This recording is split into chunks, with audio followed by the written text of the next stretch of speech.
Hello, everyone. We're here on another episode of Horse with No Name, Show with No Name.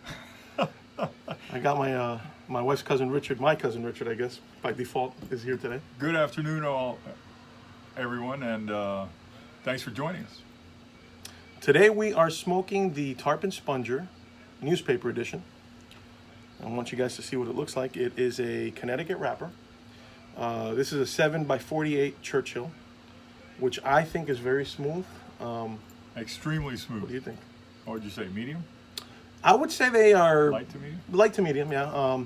They start off kind of a little bit more medium, and then they really mellow out. Like I find now, it's just the perfect, like I'm hitting the sweet spot right now.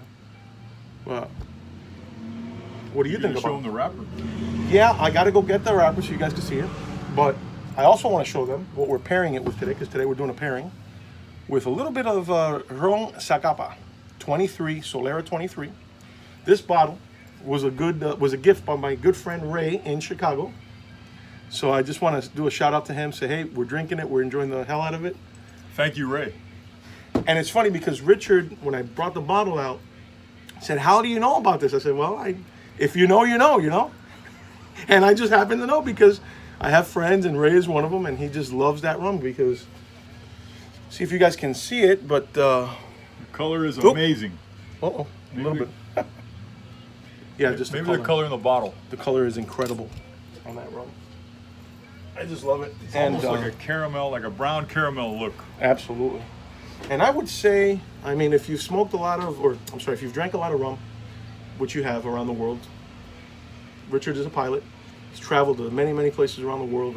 How many countries have you been to? No idea. I think it's easier to say how many have I not been to. I'm surprised you don't have like a dartboard with like every place. That'd be cool. Yeah, I thought about that, but boy, I would need a pretty good sized dartboard. You'd probably need a whole wall at this point. Yeah. How many years you been flying? So I started flying in '86, but I didn't start flying really international stuff until '89. Wow. How many hours do you think you have right now? That's tough to tell. A lot. It's been a while since I checked, but Thousands. about 20. Wow. 20,000. We don't fly as much. The kind of flying I've been doing recently, we don't fly as much as like the commercial guys. The difference is that our flying is more varied. Yeah. So we never know where we're going. Sure. Where those guys fly more often, but they fly more often to the same places. So it's a little bit different. Now tell me about cigars around the world. Where are your favorite places to buy cigars? What do you enjoy? What can you tell me about that? I would say around the world, you got to know what you're buying and where you're buying it. Yeah. Because I've had some really great experiences. Especially the Cubans, right? Yes. Yeah. And I've had some very strange experiences too. Kuwait. I walk into a little place. I'm walking through a mall in Kuwait, and I find a little cigar shop in Kuwait, right? I'm thinking, big money there. What though. is this, right? Yeah, but it was just a strange place, just a small Little hole in the shop. wall. Mhm. And I'm like, wow. So I started talking to the guy. It turns out it's a Cuban guy. No kidding. Owns the place or works there? No, works there. How about works that? there. So they fly these folks in from Cuba. They work there, and then they go I've heard home. that. I think they go home like every 6 months or something, right? They go home for a few weeks. So super cool guy. We start talking. The guy, pretty knowledgeable guy, hooks me up with some cigars. The prices were pretty expensive. I'll bet. But the cigar was a good cigar. So They range from like $35 to $40 per cigar, I think, out there. I'd say anywhere from. I don't think you can find anything for less than 20. But if you want a decent cigar, you're probably looking right around that 30 to 40, $30 to $40 range. I mean, that's pretty much what they cost in Europe, all over the place, really. Yeah. Switzerland, London. Well, in Europe, a lot of places in Europe, you have a little bit more variety. Yeah. But right. like this place only had Cuban cigars. How about that? And honestly, I'm a little skeptical about buying Cuban cigars because I've had a number of bad experiences The source where is they always they don't draw. Right. They can be plugged. They can be pretty tough on the draw. So like, what do you think Paris, about the draw on this one? This is perfect. I love this. Was a lot of smoke, And the one we had the other day was perfect too. What was the Tarpon Sponger Perfecto, 3-wrapper Perfecto. Yeah, that was the label on this one. But like Richard said, I want to show you guys. We wrapped them in a newspaper, which I just took out. Oh, wait. There it is. That's it. Don't worry about it. No big deal. So we call this one the Tarpon Sponger Newspaper Edition Churchill. Just wanted to say that. But anyway. Excellence of smoke. Thank you. Excellent smoke. What would you say in comparison to the Cubans? If I had to choose, if you told me to choose between this and a Cuban, obviously there's a variety, right? Yeah. But just the fact that I know how this is going to smoke, You would go with that? I would go with it. Because it's a safer bet. Yes. Yeah. Because like I said, so you go to Paris, you spend $25 on a cigar, $30 on a cigar, and then when you go to smoke it, you can't smoke it, and you spend the majority of the time lighting your cigar. You don't want to do that. And it just gets to the point where you go, wow, I want my money back. That's true. I still say though, and I think you'll agree with me. Yeah, you can have some bad Cubans, and of course I'm not going to praise the Cuban government. We're not going to get into that. But when it comes to cigars, though, when you get a good Cuban, it is a good Cuban.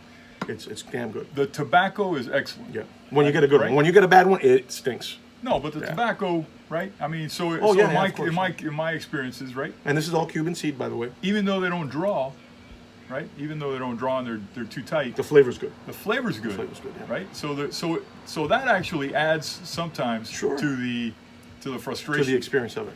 Yeah. Because you sit there and go, I know this is a good cigar. I just wish I could enjoy smoking it. And that's always a big pet peeve of mine is I don't want my customers to come back and say, hey, you know what, your cigars were great, but they were plugged. So we always try to make like a looser roll, make it enjoyable, because you want to have an enjoyable smoke. You don't want to go through, pull, what is it? Well, you don't want to spend an hour worrying puffing about on if your cigar's lit. Exactly. Exactly. The idea is to spend the time enjoying it. And maybe talking with a friend or enjoying some Solera rum. Camaraderie, conversation. There you go. I'll tell you what, though. You brought up an interesting point, though. I went to Europe a few years ago with my my wife, your cousin, and I found that some of the best cigar shops in Europe were in Spain, were in Switzerland, and they do have an amazing selection, which is really incredible because you go back 25 years and they only carried Cuban cigars. Now, you can go into these shops in Europe and they have a good selection of Nicaraguan and Dominican and Cuban cigars. Things have changed. Things have changed. Now there's more competition for the Cubans. Switzerland's got a great cigar shop. What's the one? The brothers. In Zurich, right? Yes. What's the brothers? Yeah, I can't remember the name, but I know the one you're talking about. Yeah, Les Filles. They do have some amazing. And they have some great cigars there. And London, forget about it. I mean, just London does too. There's a chain up there called Havana House. I remember those, and those were really good cigars. But anyway, we just wanted to do a quick little video here and just kind of talk about the Tarpon Sponger and talk about Richard's experience with Cuban cigars. And it's always an honor to have someone that's traveled extensively like he has, and enjoys our cigars. And enjoy, folks. He can compare our stuff to the Cubans. And like I said, I've never want to, I guess, discredit the Cuban cigars because they're good, but like you said, when they're bad, and when they're good, they're good. But I think for non-Cuban cigars, we're doing a pretty good job, and I get a lot of compliments, and it's a big honor for me that folks are enjoying our cigars around the world. And what can I say? I'm just a happy camper. And we are right now. And we are now, and it's a beautiful day here in Florida. It's 72 degrees. We're talking about cigars. We're talking about sponges because we're in Tarpon Springs, as you guys know. So another hidden gem. Another hidden gem. What can I tell you? It's just a great day out here. So anyway, don't want to bore you guys. Thanks for tuning in, and till next time. Enjoy.